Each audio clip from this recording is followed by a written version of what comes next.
Hallelujah! Kasama ko po ba kayo? Yan.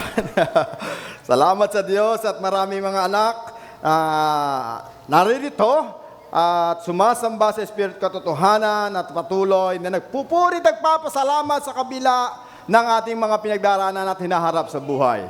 Lahat tayo ay hindi exempted at hindi rin tayo tawag dito at hindi natin o tayo masyadong binibigyan ng pansin ang mga kaganapan at nangyayari, pero tayo ay naiimpluwensyahan at naapektuhan ng nangyayari sa ating kapaligiran. Amen? Talagang nakakatakot at nakakapangamba, nag-aalala ang bawat isa, lalo na nga po sa patuloy na pakikipagdigmaan ng mga bansa laban sa bansa. At ngayon, naapektuhan tayo yung pati ating ekonomiya, at ang bilihin, nagtataasan. Amen? At ang nakatutuwa, hindi lang ang mga bilihin na nagtataasan. Naniniwala po ba kayo doon? Maging inyong timbang nagtataasan din. Yan ang kabutihan ng Panginoon. Sa kabila ng pagtaas ng mga bilihin ng gastusin lumalaki, patuloy rin tayong lumalaki. Amen? Dumadami, lumalawak ang ating mga gawain. Dahil kasama natin ang Diyos. Dahil ang Panginoon ay sumasa atin. Tunay nga lang sabi ni Kuya Andrew, we are all blessed. Parang mahina. Tayo ay mga pinagpala na ng Panginoon. Kaya tingnan mo nga yung katabi mo, mukha bang pinagpala o mukhang pinalo? Pinapalo ba o pinagpapala ng ating Diyos?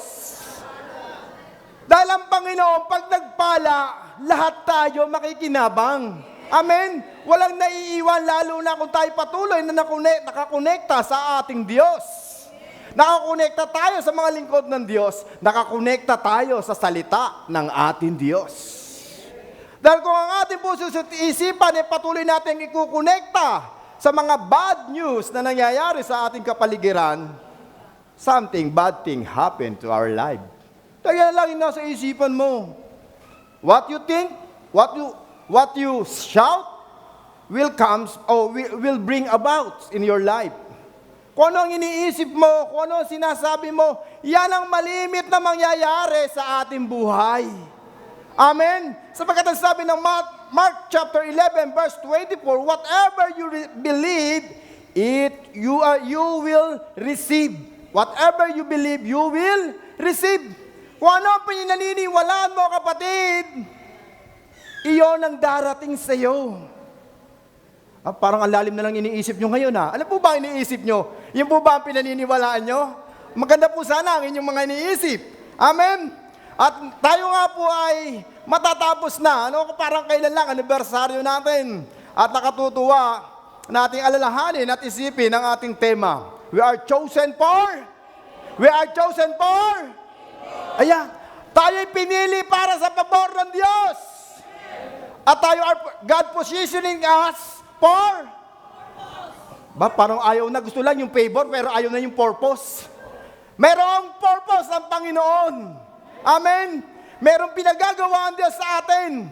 Pero sometimes, lalo po sa panahon ngayon, ako po, personally, ay nananalangin at nag-iisip, ewan ko kung dumaan na sa inyong puso at isipan, parang napaka-awkward ng mensahe at ng time natin for this year.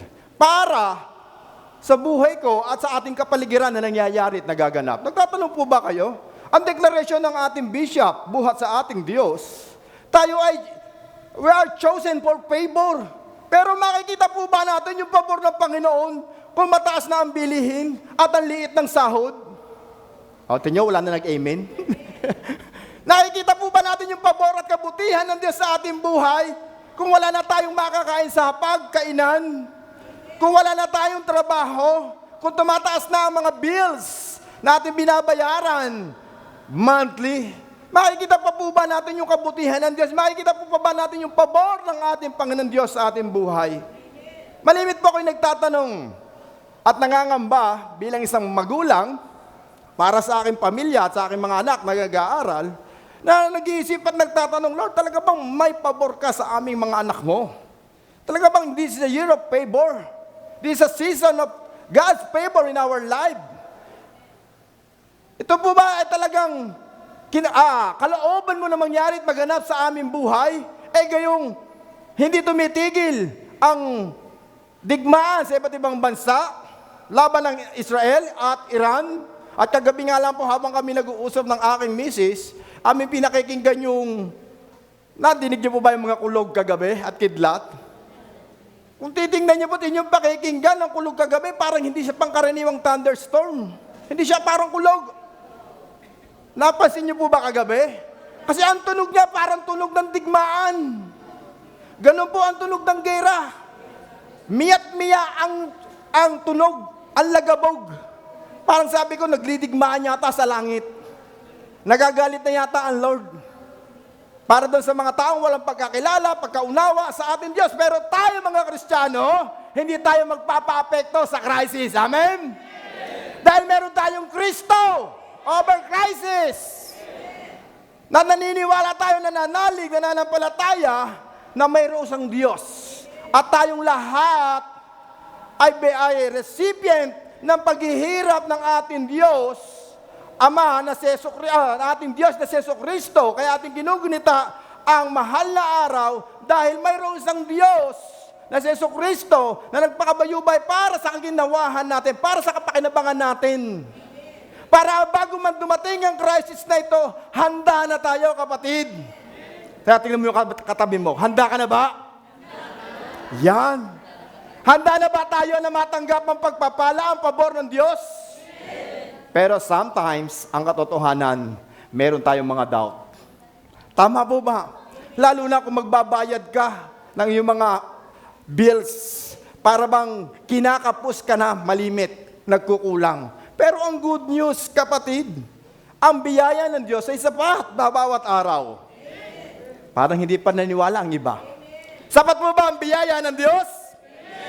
Dahil kung ating pong titingnan at babalikan ng kasaysayan, sabi nga po ng mga ngaral, ang nangyayari noon ay nangyayari din ngayon. Paulit-ulit lamang, walang bago. Kaya kung titingnan po natin pag-aaralan ng ating mga ninuno noong araw, naranasan na nila ang World War I and World War II.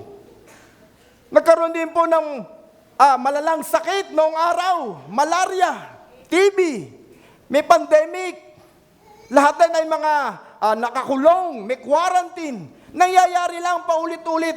Pero ang kabutihan ng Diyos, lahat sila nakasurvive at naririto din tayo ngayon. Amen? Dahil sa ating pananalig at pananampalataya, tayo ay mayroong katagumpayan na kasama ang ating Diyos. At dapat nating maunawan at maintindihan na ikaw ay pinagpala at ikaw, ang pabor ng Diyos ay nasa iyo. At kung dumating man ang time sa ating buhay na meron tayong mga doubt, katulad ko, personally, ay dapat nating alalahanin ang salita ng Diyos. At ito ang pinaalala sa akin ng Diyos sa panahon na po ako'y nag-aalala, lalo na sa kaguluhan ngayon. Na mayroon pong binanggit ang Diyos sa kanyang mga pangako na bilang isang Kristiyano, tayo po'y dapat wag nang mag-alala, wag mangamba at wag matakot sa anumang kaguluhan, kagulumihanan at bagabag na nararanasan ng sanlibutan ito. Dahil meron tayong isang Diyos na mas malaki pa sa ating mga pinagdadaanan at hinaharap. At binigyan po ako ng halimbawa ng ating Panginoon na ating pagbabulay-bulayan sa umagang ito. At tayo muna po ay manalangin. Samahan niyo po ako sa ating pananalangin. Hi Lord Jesus, we glorify your name, Panginoon. Patuloy, O Diyos, kami nagpupuri, nagpapasalamat sa buhay ng bawat isa sa amin na naririto, maging nanonood online na nakikiisa sa aming nga pong pag-aaral, pagsamba, pagbibigay ng pagpuri, pasasalamat. Marami pong salamat, O Diyos, sa pagkakataong ito. Kami may buhay at kalakasan. Kami mga nakatanggap ng iyong pagpapala, buhat sa iyong biyaya. Kami mayroong buhay na nakasiyasiya at ganap buhat sa iyong mga pangako. Kaya sa umagang ito, O Lord, kami nagbabalik ng papurit, pasasalamat, sapagkat muli namin nakita at nasilayan ang bukhang liwayway na nagbibigay ng pag-asa, nagbibigay ng kalakasan, nagbibigay ng katagumpayan sa buhay ng bawat isa sa amin. Kaya sa umagang ito, O Lord, we acknowledge your Holy Spirit in the midst of us, na tunay ang iyong Kapangyarihan at inyong kaluwalhatian ang magbibigay sa amin ng karunungan, ng kaalaman at ng kasanayan at higit sa lahat ng katatagan, ng katapatan, O Lord, at ang kalakasan naming kinakailangan upang aming mapagtagumpayan ang laban at hamon na aming hinaharap sa buhay ng bawat Kristiyanong naririto at nanonood online. Patuloy na gamitin mo ang iyong mga salita upang kami lumalim, lumawak, lumago sa aming pananalig at pananampalataya, lalong-lalo na sa panahong ito, O Diyos. Naniniwala kami, O Diyos, na kami sasamahan hanggang sa iyong muling pagbabalik. Kaya, O Lord, sa iyo po namin pinagkakatiwala ang mga salitang ito, ang gawain ito, at ang buhay ng bawat isa sa amin na nanonood online at naririto on-site. Patuloy mong pagpalain ang bawat isa sa amin at higit namin ito pinagkakatiwala. Let your will, in your way, in your wisdom, will be done in this morning. In Jesus' name we pray. Amen and amen. Hallelujah. Palakpakan po natin ang Panginoon.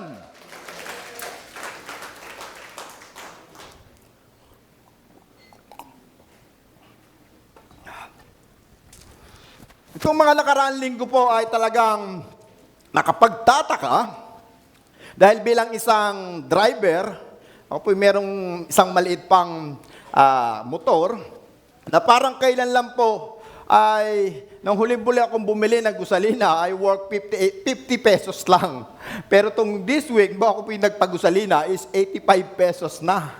Lalo na po kung kayo bibili sa mga sikat at malalaking company, lalong mas mataas. Kaya makikita po natin na ako po nagtitinda po ng Argas na meron po tayong napasimulan, kailan lang po is 760, ngayon po 1,000 na. Kaya ang mahal ng bilihin. Lalo na ang bigas na parang kailan lang 990, ngayon po 1,600 na yata ang pinakamababa. Tapos ang sahod natin yata wala pang minimum wage na 550 sa provincial rate. Kaya kung ating titingnan at iisipin, ito ay talagang hindi sasapat. Lalo na kung meron kang anak na pinag-aaral sa kolehiyo at meron kang mga anak at asawa na doble kung kumain. Meron ng 3 times a day, meron pang snack. Talagang kulang na kulang at hindi sasapat. Lalo kung kakarampot ang iyong sahod. Pero ang nakatutuwa, alam niyo kung saan ako natutuwa? Merong mga lingkod ng Diyos at merong mga kapwa natin believer na hindi nag-aalala. May mga tao na pinagpapala patuloy ng Diyos. At nawa, isa po kayo roon. Na nakakatanggap ng pabor ng ating Panginoon.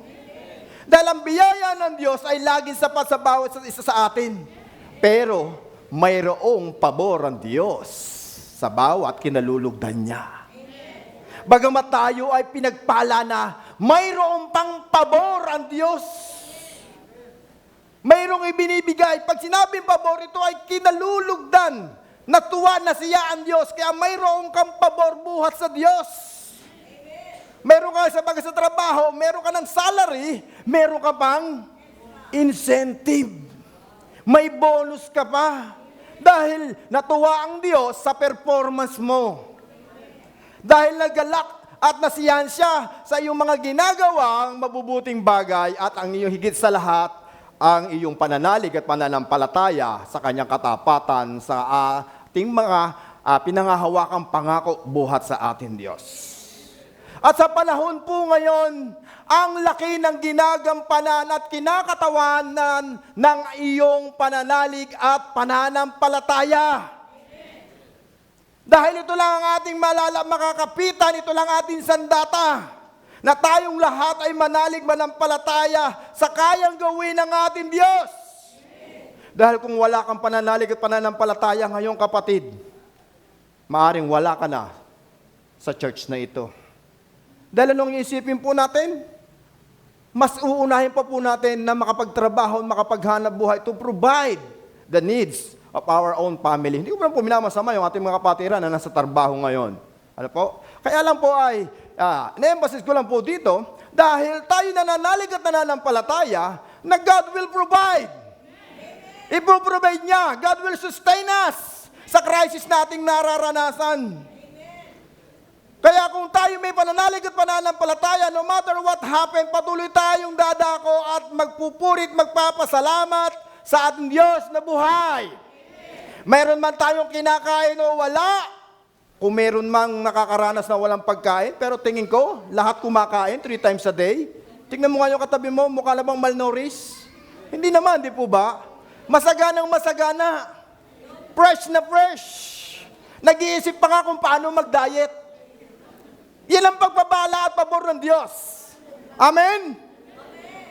At dito nga po sa Biblia, ay meron po akong nabasa at binasa buhat sa pangako ng Diyos na tinatawag po nating the man of faith. At dito po manggagaling ang ating pag-aaralan. Dahil kailangan po ng isang Kristiyano ang pananampalatayang katulad ni Abraham na pinangakuan ng ating Panginoon na katulad ng bawat isa sa atin na naririto. Na dapat ang ating pananampalataya ay maging kasing tatag, kasing tibay, kasing lalim ng pananalig at pananampalataya ni Abraham.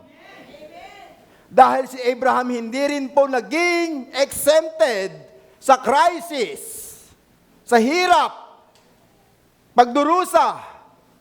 Kahit nga po dumating pa ang time na muntik ng magkahiwalay ang kanilang mag-asawa, maging sa kanyang mga anak.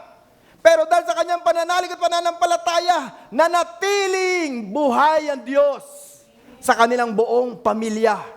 At ito'y pinakikinabangan natin ngayon. At dito nga po, sa Genesis chapter 17, verse 1 to 6, mayroong pangakong ibinigay ang ating Panginoon kay Abraham. Makibukas po kayo sa akin. Sa Genesis chapter 17, verses 1 to 6, ay ganito po ang nasusulat. Nang 99 na taon na si Abram, ang pangalan niya pa po dito is Abram, not Abraham, nagpakita sa kanya si Yahweh at sinabi, "Ako ang makapangyarihang Diyos. Sumunod ka sa akin at ingatan mong walang dungis ang iyong sarili habang ikaw ay nabubuhay. Ako'y makikipagtipan sa iyo at lubhang pararamihin ko ang iyong mga lahi." Pagkarinig nito'y nagpatira pa si Abram, sinabi pa niya sa Diyos o ng Diyos, "Ito ang aking tipan sa iyo. Ikaw ay magiging ama ng maraming bansa. Hindi na Abram ang titatawag sa iyo, kundi Abraham, sapagkat ngayon ginawa kitang ama ng maraming bansa. Pararamihin ko ang iyong mga lahi at magtatatag sila ng mga bansa at may magiging hari sa kanila. Tutuparin ko ang aking pangako sa iyo." Kapatid, anong pangako ang pinangahawakan mo? May pinangahawakan bang salita ng Diyos? Sabi ng Diyos, "Tutuparin ko ang aking pangako sa iyo at sa iyong lahi habang panahon at ako'y magiging Diyos niyo." Ito ang pangako ng Panginoon kay Abraham at ito rin ang pangako na ipinagkaloob ng Diyos sa buhay ng bawat isa sa atin. Kaya pinamagatan ko nga po itong blessed but not chosen. Totally, hindi po ako nagpamagat na ito. Ang pamagat pong ito'y buhat sa aking misis, sa aking pag-aaral. Dahil matagal ko na po siyang kinakausap at tinatanong, dahil alam ko at nararamdaman ko na ang Panginoon ay sumasa amin, na tinanong ko siya, bigyan niya ako ng isang magandang mensahe na na pwede kong imensahe. At iti aming pinapanalangin. At matagal ko na rin po ito in-intercede. At now, ito po ang binaba ng aking misis. At napapanahon, blessed but not chosen. Sa ating tekstong binasa, ang salita po itong blessed, ibig sabihin, describe a state of being highly favored, content and happy, often due to the divine favor or by experiencing fortunate circumstances, such being a blessed with a good health. It implies a deep sense of gratitude, peace, or holiness. It also means the consecrate, sacred, or an intensifier. Ito ang kaibig sabihin ng blessed, na ang bawat isa sa atin ay tunay na nakararanas, nakakaramdam, at patuloy na ipinagkakalob ito ng Diyos. Amen. Parang hindi na. Sa sobrang payapa na, sobrang peace, hindi na sumagat. Alam po? Dahil ito ang tunay na ibig sabihin ng blessed life. Hindi lang po for material. Mayroong ipinagkalooban Diyos na ibig sabihin ng blessed. Hindi porket ikaw ay hindi pinagpapala materially ay hindi ka na blessed. In all, merong mga areas sa ating buhay na pinagpapala ng ating Diyos. At ang nakalulungkot nga lang po dito, now, sa buhay ni Abraham, mayroon siyang 2 anak. Mayroon siyang pamilya na sakop din siya ng covenant ng Diyos sa pagpapala, pero hindi sila o merong pinili ang Diyos na higit na karapat-dapat na tumanggap ng pabor. Kaya nga po kukunin ko po sa mensahe natin ngayon, sa tema ng ating anniversary, hindi po ito conflict. Pinag-pray kong may na baka ito po'y maging conflict at pinaunawa sa akin ng Diyos na ito po'y hindi conflict but sa salita ng Diyos na God chosen us for His favor. But this time, blessed but not chosen. God used this different word for different purpose. Are you with me? Na mayroong salita ang Diyos na binabanggit sa ating tekstong binabasa na mayroong layunin ang Panginoon in different time, in different location, at in different purpose. Na mayroong 2 anak si Abraham. Sino po ito? Si Ismael. At saka sino po? Isaac. Si Ismael ay anak niya kay Hagar, the illegal wife, concubine, at sa legal wife, na si Rebecca, o si Sarah, sorry. Si Sarah, yun pala asawa ni Isaac, si Rebecca. At dito nga po, mayroong bagay na binigay ang Diyos na pangako na ang bawat isa ay pagpapalain ng Diyos dahil ito ay anak ni Abraham. Sila ay covered ng pagpapala at ng blessing ng ating Diyos. But both of them ay pinangakuan ng a blessed life and both are destined for a greatness. But yet, only one carries the everlasting covenant. Mayroon lang isang pinagpala. Mayroon lang pinili. Mayroong pabor ang Diyos na higit sa 2 taong ito. At I hope and I believe na kasama ka rin sa pinagpala at mayroong pabor ng Diyos. Ba? Parang ayaw tumanggap ng iba. Ayaw tumanggap. Mamaya po, para maging excited naman ng iba, bigyan ko lang po kayo ng konting clue o hint. Mamaya po, magbibigay po ako ng 5K. Sinabi ko yun sa misis ko. Pinaghandaan ko po to. Sino bang gusto ng 5K?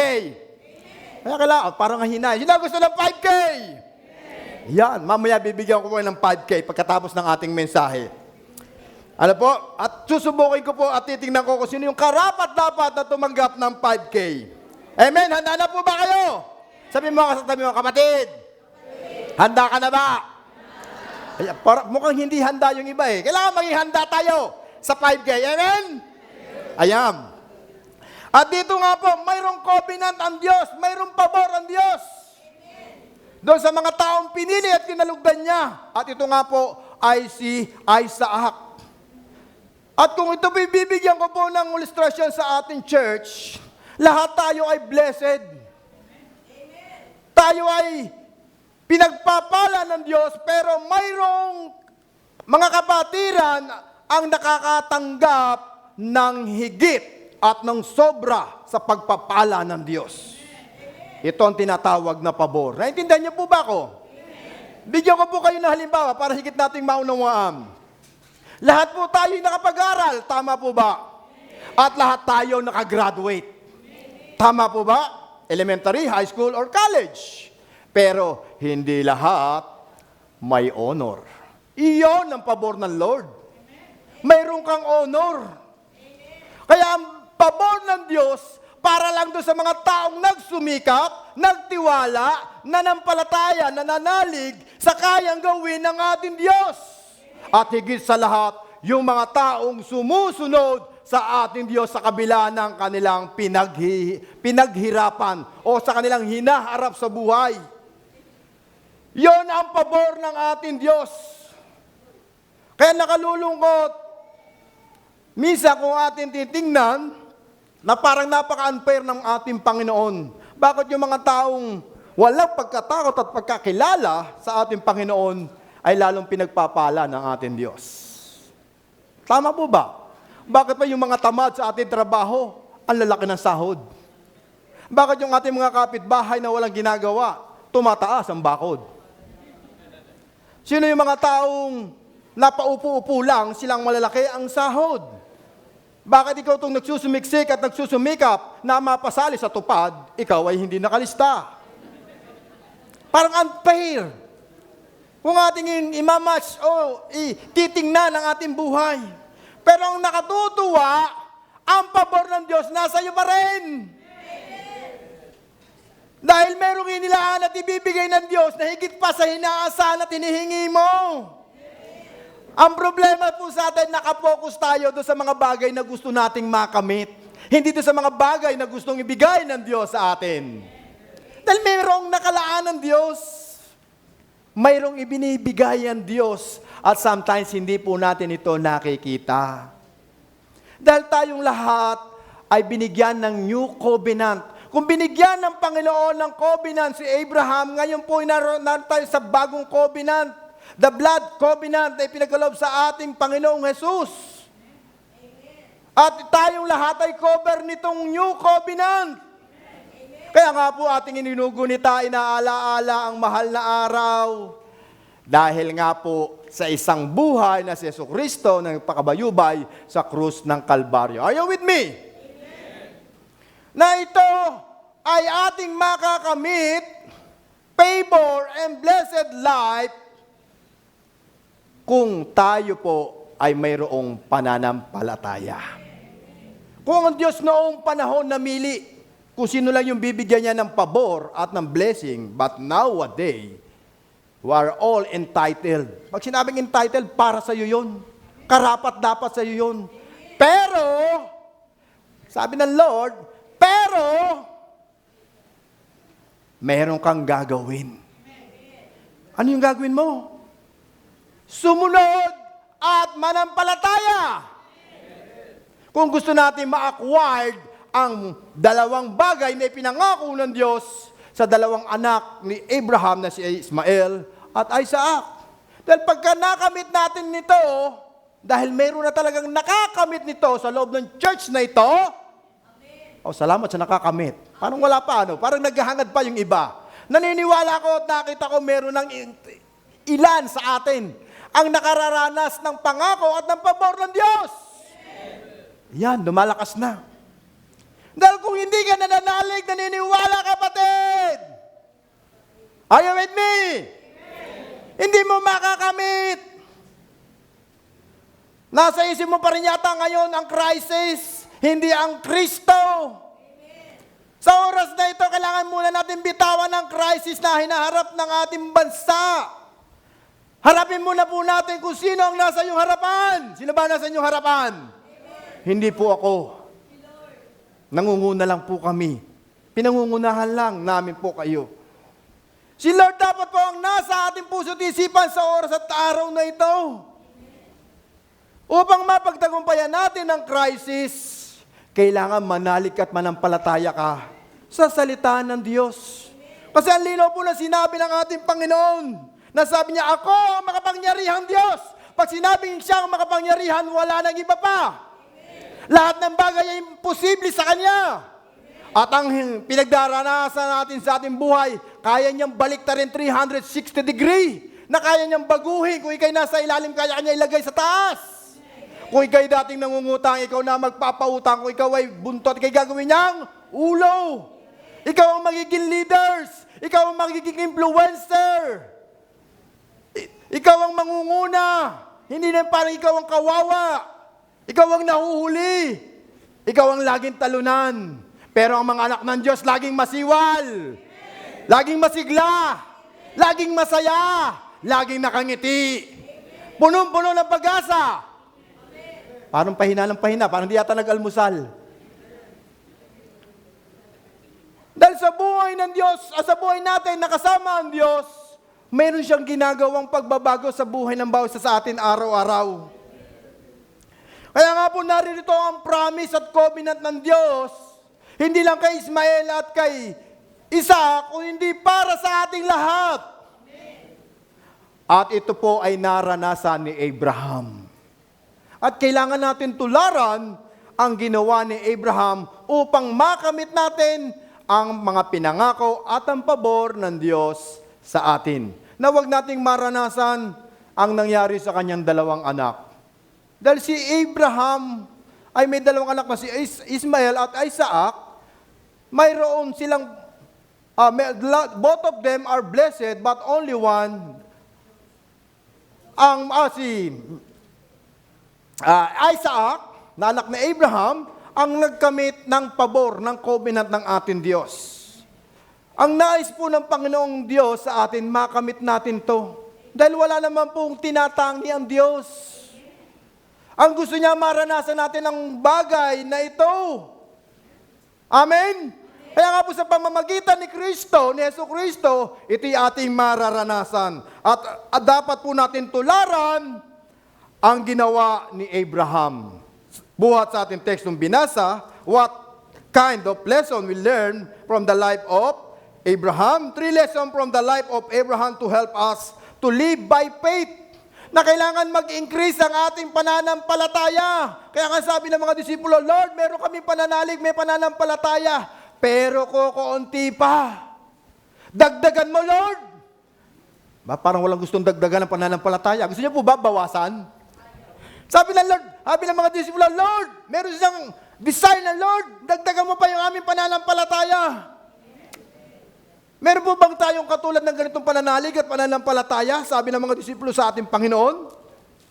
Dahil sometimes, pag dumating ang mga pagsubok at problema sa ating suliranin, madali tayong natatakot, nagangamba, at higit sa lahat, lagi tayong talunan.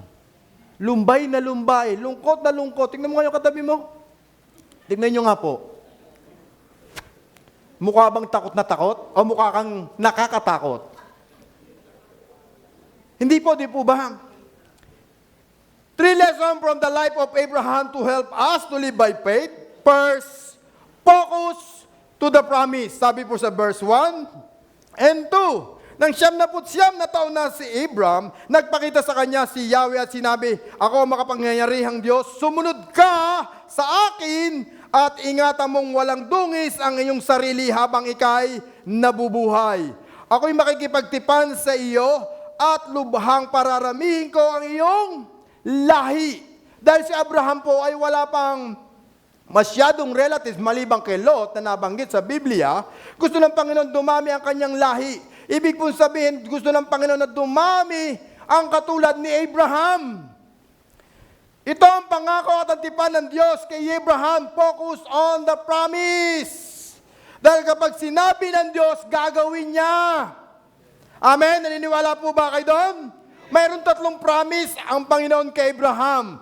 The promise of the land, the promise of his descendant will be a nation, the promise through that his descendant or the nation, all families on earth will be blessed. Ito ang kauna-unahang pangako ni Abraham, ng ating Panginoon kay Abraham sa Genesis chapter 12. At ang tanong, meron po ba tayong pangako ng Diyos na pwede nating panghawakan?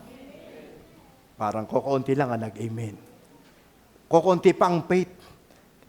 There are more than 30,000 promises written in the Bible na dapat po nating makuha kahit malaman 10% ng pangako ng Diyos.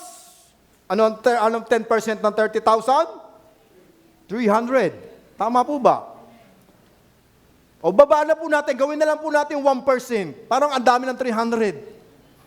30 promises sa 1%. Meron pa rin ba? O, dabaan pa rin po natin, masyadong madami, 30.3. 3 promises. Kayang-kaya na siguro po yan, ano po? 3 promises ng Panginoon. Meron po ba tayong pinanghahawakan? Salamat sa merong mga memory verse. Dahil bawat salita ng Diyos, in every word God speaks is full of power and potential. na sa bawat salita ng Panginoon, ito'y buhay at mangyayari at magaganap kung ang iyong pananalig ay pananampalataya doon sa kanyang mga salita mo lang dapat ilaan. Amen? Marami po akong binigay ng mga Bible verse na nandiyan na pwede po natin gawing reference at tingnan at basahin sa Biblia, sa ating bahay, ang mga Bible verse na ito na katunayan na ang salita ng Diyos ay buhay.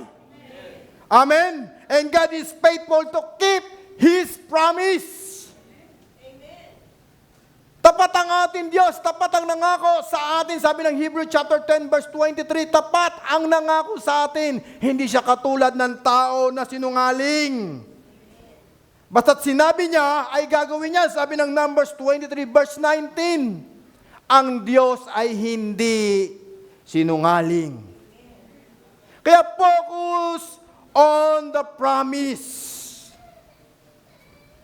Kung tayo dumaranas ng crisis, huwag po natin itoon ang ating paningin sa crisis. Huwag po natin isipin, ang taas ng bigas, ang taas ng gas, ang laki ng konsumo ng kuryente. Dapat lagi natin itoon doon sa mga pangako ng Diyos that God will provide, that God will sustain us, that God will help us in times of trouble, in times of needs. God is always there. Amen? Pero hindi porket sinabi ko na focus on His promise, wala ka nang gagawin, kapatid. Dahil nangako ang Diyos, maghihintay ka na lamang at nakahalukip-kip. Hinihintay mo dumating ang pagpapala. Hindi po ganoon ang blessing ng Lord. Kailangan mayroon kang ginagawa. Kailangan kumikilos ka. Dahil ang pangako ng Diyos ay binigay sa mga taong masisipag. Parang andito lang po yung masisipag lagi, ha? Dito po ba? Nakatulog na? Ibinigay ng Diyos ang pangako niya sa mga anak niyang tapat. At nagtatapat at sumusunod. Kaya kung ito ibinigay sa atin ng Diyos, lakaran natin, kapatid. Parang ayaw na lumakad ng iba, tayo na hakbangan. Ayaw niyo po bang maniwala? Kasi lahat po tayo dito, hindi naman po exempted sa nararanasan natin sa ating kapaligiran. Pero kung inyong titingnan natin, pagaganahin niyo ng mga ating mga mata, bakit yung ibang kapatiran natin hindi nag-aalala? Nakangingiti. Hindi nangangamba. Kumakain na more than 3 times a day. May malakas na pangangatawan. Ang sabi nila, ang hirap daw ng buhay ngayon. Pero ang totoo, hindi naman, di po ba? Mas mahirap ang buhay noon.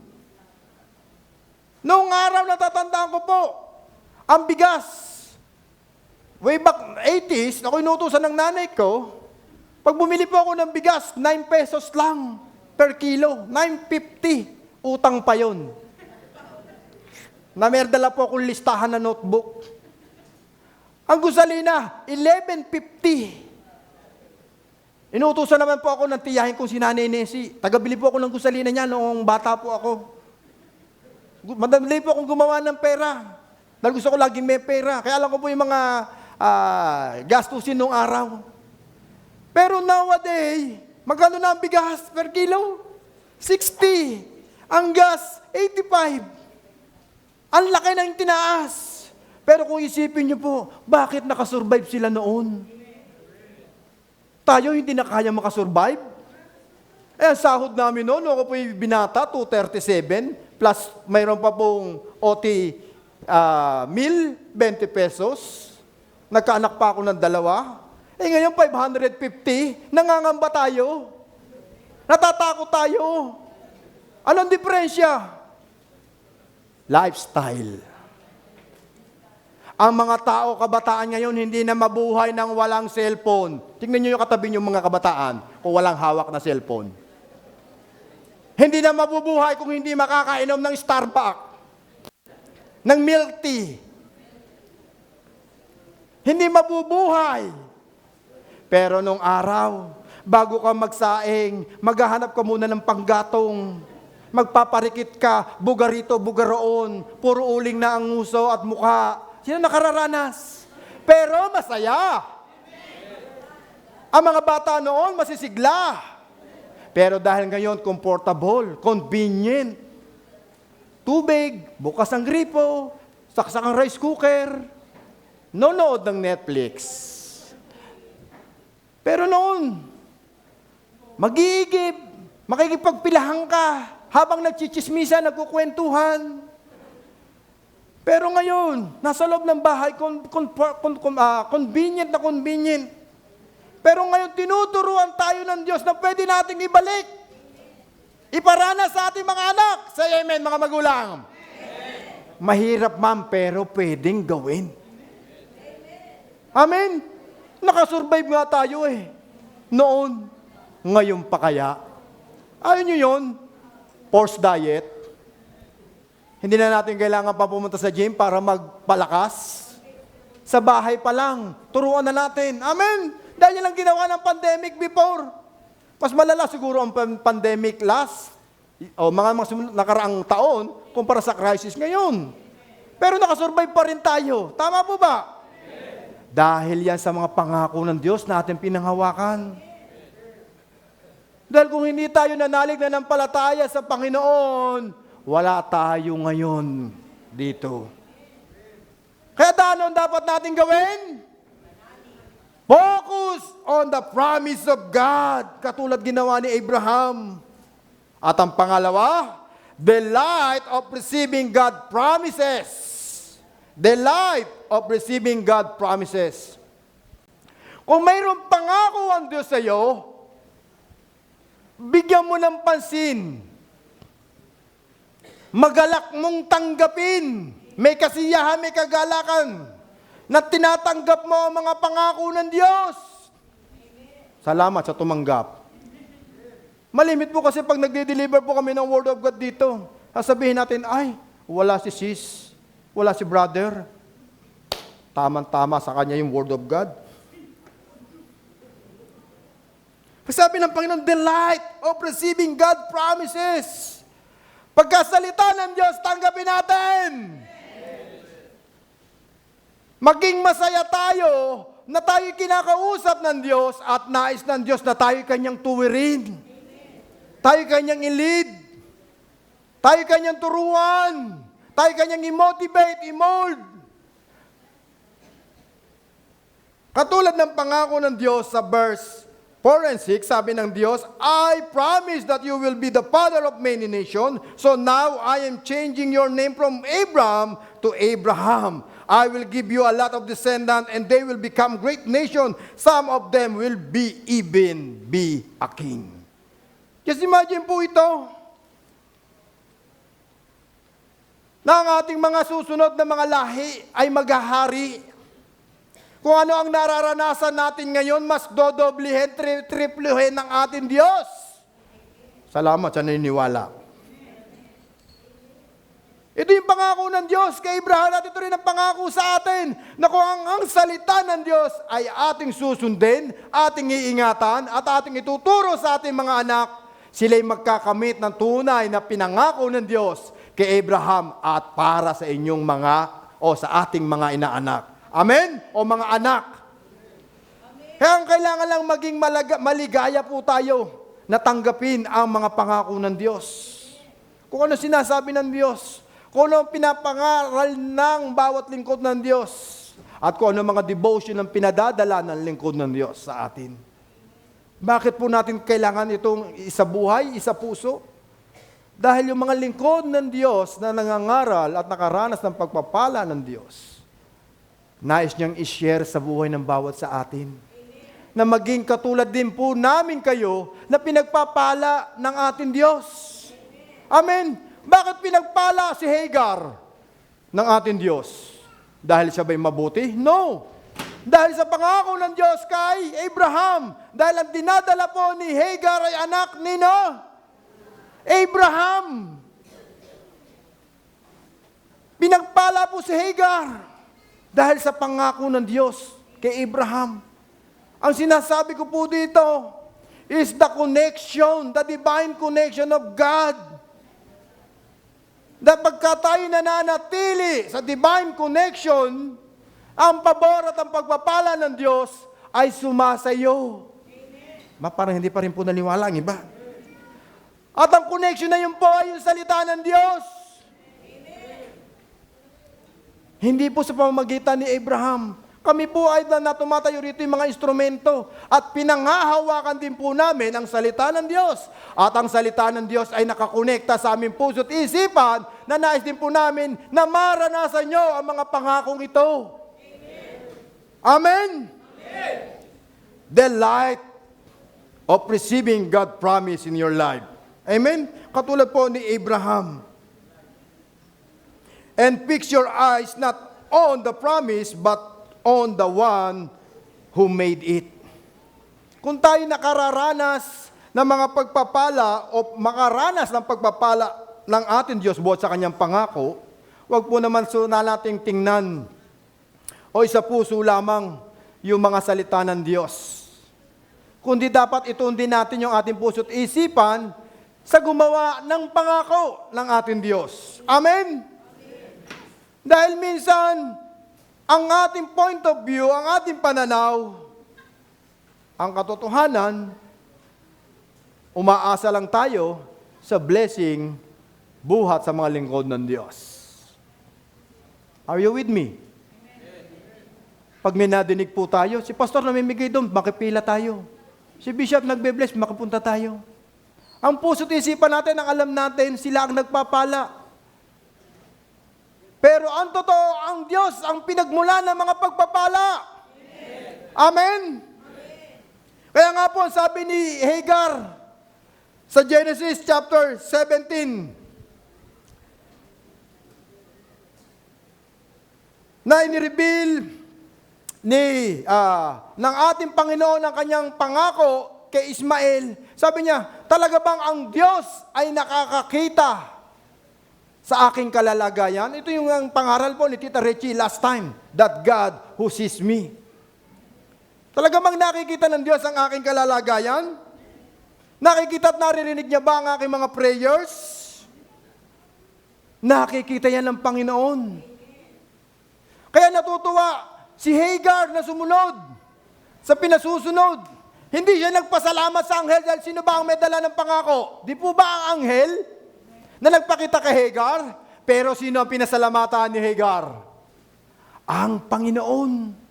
Hindi niya sinabing sa anghel na, Anghel o Gabriel, salamat sa promise mo. Hindi po gano'n na sinabi ni Hagar. Ano po ang sabi ni Hagar? Salamat sa Diyos na nakakakita ng aking kalalagayan. Kaya dapat po sa ating buhay, ang ating pasasalamat sa ating Diyos, hindi sa mga lingkod ng Diyos. Although we appreciate kung ano yung mga ginagawa ng lingkod ng Diyos, pero mas higit natin pasalamatan ang pinagmula ng mga pangako at pagpapala ng Diyos. Amen? Kaya ang pangatlo, let your faith rest in the one who gave the promise. Na kailangan manatili tayo, magkaroon tayo ng kapahingahan doon sa taong nangako o sa Panginoon na nangako at gumawa ng mga pangakong ating pinangahawakan. Dahil nung una, ang pangako ng ating Panginoon ay binigay kanino po? Kay Abraham. Kaya ano po ang ginawa ni Sarah? Gumawa siya ng hakbang na hindi naaayon sa kalooban o kalooban ng ating Panginoon. Are you with me? Ano po ang nangyari? Nagkaroon ng problema. Nagkaroon ng kabit. Itong si Abraham. Dahil hindi yun ang purpose ng Lord. Dahil ang problema, kinausap ng Panginoon si Abraham at ito kanyang pinangakuan. At the second time, dahil sa pagkakamali ni Abraham, ng Panginoon, hindi ko sinabing nagkamali ang Diyos, sorry for the word, kaya ginawa ng Panginoon, kinausap niya din si Sarah para i-reveal ang pangako ng ating Panginoon kay Abraham. Nakasama siya sa mga pangako at ganyan din po ang ginagawa po namin ngayon sa inyo. Na mga pangakong ito hindi lang para sa lingkod ng Diyos, kundi para din po sa mga anak ng Diyos na katulad mo at katulad ko. Are you with me? Kasi kung hindi mo po malalaman ang pangako ng Diyos, maaaring gumawa ka ng wala sa kalooban ng ating Diyos, katulad ni Sarah. Hindi lang po ito sa mga lingkod ng Diyos na tumatayo sa inyong harapan, ipinakikita ang mga pangako niya at mga pinagagawa niya. Kaya ito'y isinare din ng ating Diyos sa inyo. Na maranasan mo at malaman mo na mayroong pinangako ang Diyos. Na dapat mo rin panghawakan. Ang nakatutuwa, ang dalawang taong ito, pareha silang tumawa nung marinig ang pangako ng Panginoon sa kanila. Sino ba hindi matutuwa at magagalak kung binayaran ng Diyos ang bilis mo ngayon sa kuryente? Nung binayaran ng Diyos na fully payment ang tuition fee ng iyong anak. Hindi ka ba matutuwa at magagalak kung mayroon ka ng 2 kabang bigas sa iyong tahanan? Hindi ka ba matutuwa kung fully paid na ang iyong loan sa bangko at inyong house loan na nasa iyo na ang titulo? Hindi ka ba matutuwa? Ang mga taong ito parehas na tumuwa, natawa at nasiyahan sa pangako ng Diyos. At yan din ang nais ng Diyos na ikay magkaroon ng kagalakan, kasiyahan kapag natanggap mo na ang pangako ng Diyos. Amen?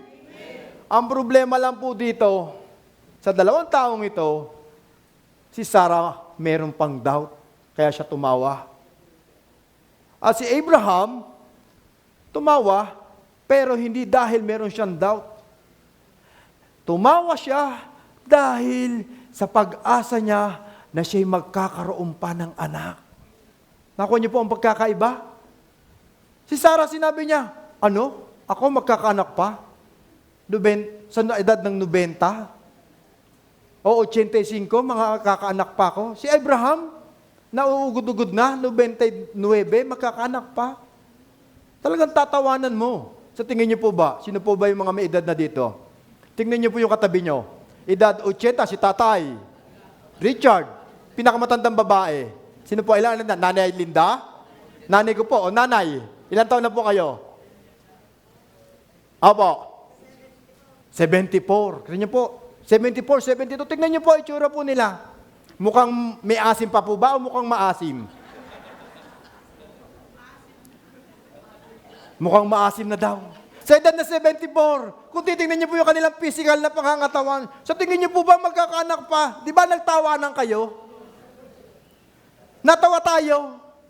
Ganon din ang naranasan nila na mag-asawa. Ano sa edad ko ito mga anak pa? Pero si Abraham, natawa siya dahil alam niya, makakamit niya. Diba? Parang walang nakatanggap ha. Natawa siya dahil tatanggapin niya ang pangako ng Diyos. Kaya nga po, delight on the promise of the Lord.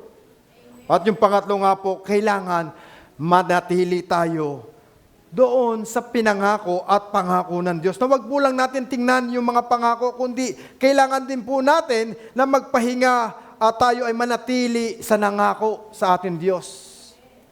Sa kabila ng crisis na ating nararanasan. Dahil sometimes pag natanggap na po natin yung mga pagpapala, nakaahon tayo sa paghihirap, nakamit na natin yung mga ating ninanais, nawawala na tayo sa presensya ng Diyos. Nakalulungkot. Kaya tayo sumasamba minsan, may pangangailangan tayo. Well, totoo naman po yan. Sino pa walang pangangailangan? Taas ang kamay. Lahat tayo may pangangailangan, may mga needs. Let your faith rest in the one who gave the promise. Na kailangan lagi tayong mamahinga sa presensya ng Diyos. Sa kabila ng ating pinagdaraanan. In every season, remember who spoke the promise over your life.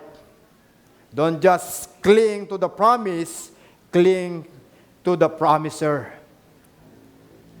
Nakatulad po sa pamilya po ni Jacob, sa anak na Isaac, na si Esau, at saka ni Jacob, na pinangaral din po ito ni Tita Richie last time. Nakalulungkot sa dalawang magkapatid na ito, na anak ni Isaac, sa Genesis chapter 27, verse 34 to 41, na ang dalawang batang ito ay nag-aagawan sa basbas ng kanilang ama. Dahil napakahalaga nung araw ng basbas ng kanilang magulang. Pero ang totoo, ang pagpapala hindi buhat ng gagaling sa ating mga magulang. At yan po'y nangyayari rin ngayon. Na maraming mga magkakapatid ang naguunahan sa pamana ng kanilang mga magulang. Hindi nila inaalala kung sino ang nagbigay at saan nagmula ang pagpapala na ipinamana ng kanilang magulang. Sa verse 41, na dumating ang point na silang dalawa ay halos magpataya na. Dahil nagpangagaw sila sa basbas na dapat para kay Esau, inagaw ito ni Jacob. Kaya sabi ni Esau, hala,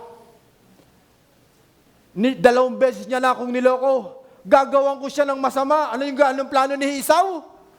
Papatayin niya si Jacob.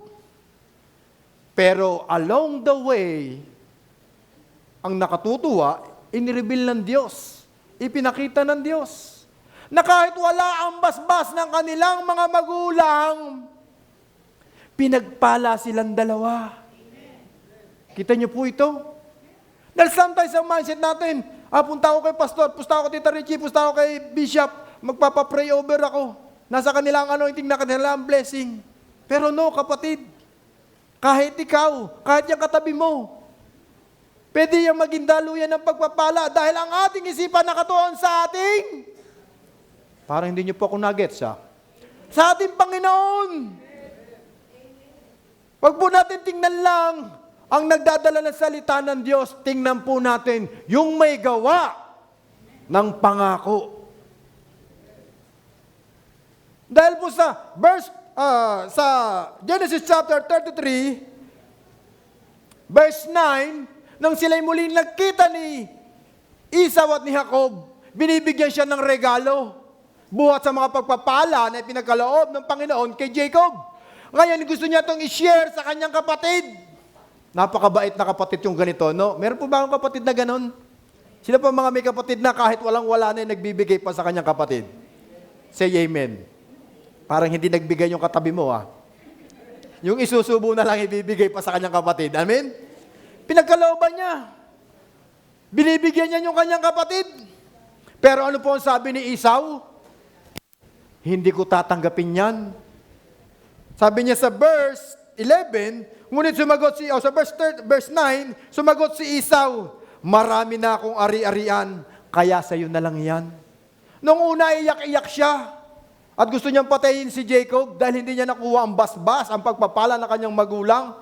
Pero now, dahil ang Diyos ang ay tapat at tinupad niya ang mga pangako niya sa mga taong sa pangako niya kay Abraham, silang dalawa ay parehas pinagpala at gayon din ang gagawin ng Diyos sa bawat isa sa atin na naririto. Amen? Kaya don't just cling to the promise, but cling to the promiser. Amen? Kaya ngayon, handa na po ba kayo tumanggap ng 5K? Taas ang kamay na gusto tumanggap ng 5K. Taas ang kamay. Kita nyo na gusto daw tumanggap, pero ayaw naman itaas ang kamay. Taas ang gusto ng kamay, taas po natin ating kamay. Gusto ng 5K. Handa na ba kayo tumanggap ng 5K? Parang hindi pa. Ulitin ko. Handa na po ba kayo tumanggap ng 5K?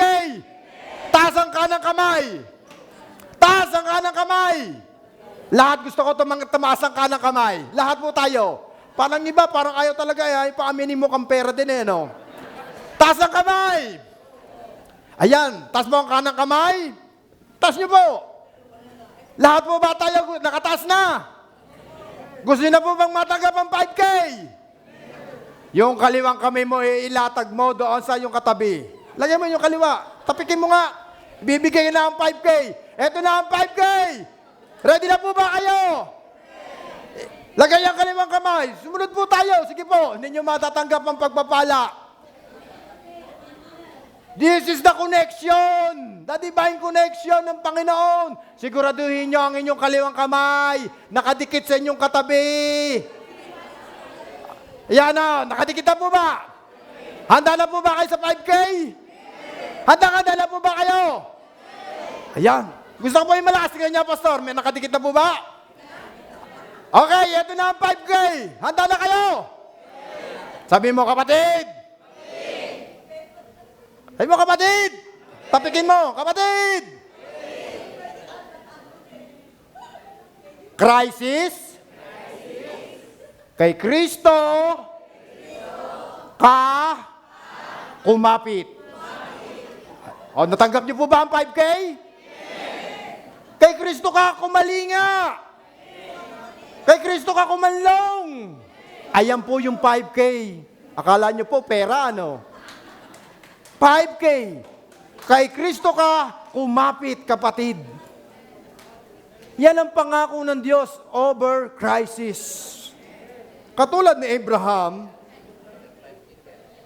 dahil sa kanya nga pong hindi matinag na pananampalataya, we must understand the following biblical principle, that God will fulfill the purpose that He has for our life. Everything that happened in our life is for our own benefit. As a Christian, we have the great hope in Jesus Christ or in Christ Jesus. Dahil mayroong Kristo tayong ginugunita at inaalaala ngayong mahal na araw, ito ay pagpapakita na kaya nating mapagtagumpayan ang crisis na ating hinaharap ngayon. Amen? Kaya po ba natin? Kaya po ba natin? Kung kaya nyo, tayo pong lahat ay tumayo. At ating tanggapin ang basbas buhat sa ating Diyos.